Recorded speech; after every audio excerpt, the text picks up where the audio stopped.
আবার এই ঘরেও আছে? এই ঘরে আছে, এই ঘরে। ঘরে যাবো? হ্যাঁ, ঘরে আসুন। তো বন্ধুরা আশা করি দাদা এখানে কি কি মোরগ রয়েছে।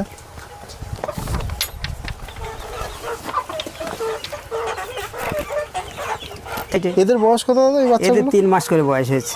3 মাসে তো ভালো বড় হয়েছে। আমি শুনেছি এটা সহজে বড় হয় না। না, এগুলো ম্যাশ খেয়ে বড় করেছি আমি। আচ্ছা, ম্যাশ খাইয়ে বড় করেছেন? এগুলো ম্যাশকে পোলট্রি ফার্মের ম্যাশ দিই, সেই ম্যাশ খাওয়ানো। ওকে, এগুলোর দাম কিরকম?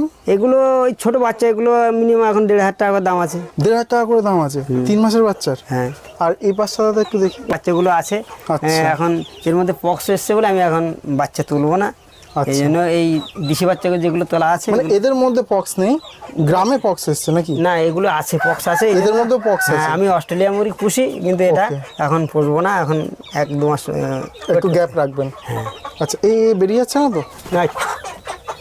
ওকে, তাহলে বন্ধুরা মাত্র 3 মাস যদি আপনি ডিম ফুটিয়ে বাচ্চা উৎপাদন করতে পারেন এবং মাত্র 3টে মাস আপনার কাছে রাখতে পারেন, 1,500 টাকাও কিন্তু আপনি মুরগি বা মোরগ বিক্রি করতে পারেন। এগুলো মুরগি না মোরগ? সব মোরগ আছে, মুরগি আছে, মোরগও আছে, মুরগি আছে। তো বন্ধুরা এবার একটুখানি জেনে নেবো যে বছরে কটা ডিম পাওয়া যায়? বছরে কটা ডিম পাওয়া যায়? বছরে একটা মুরগি দেখুন 10-12টা করে একটা মুরগি ডিম পাড়ে, আবার গ্যাপ দেয়, আবার ডিম পাড়ে, এইভাবে। তো মোটামুটি বছরে কত হয়? রানিং বছরে ধরুন ওই রকম 12-10কে 120, ধরুন 100-150 পিস ডিম পাওয়া যায়। 100 পিস ডিম পাওয়া যায়?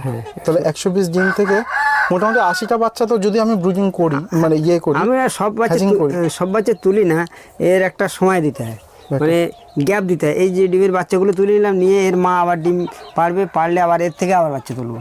ওকে, গ্যাপ না দিলে আবার এই বাচ্চাগুলো রোগনো বাচ্চা হবে, ভালো বাচ্চা হবে না। না, যেমন এই মাছের মতো, যে মাছকে বাচ্চা ডিম আছে নিলে সঙ্গে সঙ্গে বাচ্চা নিয়ে আবার সঙ্গে সঙ্গে আবার পুষ করলে আবার বাচ্চা হলে সে বাচ্চা রোগনো বাচ্চা হবে।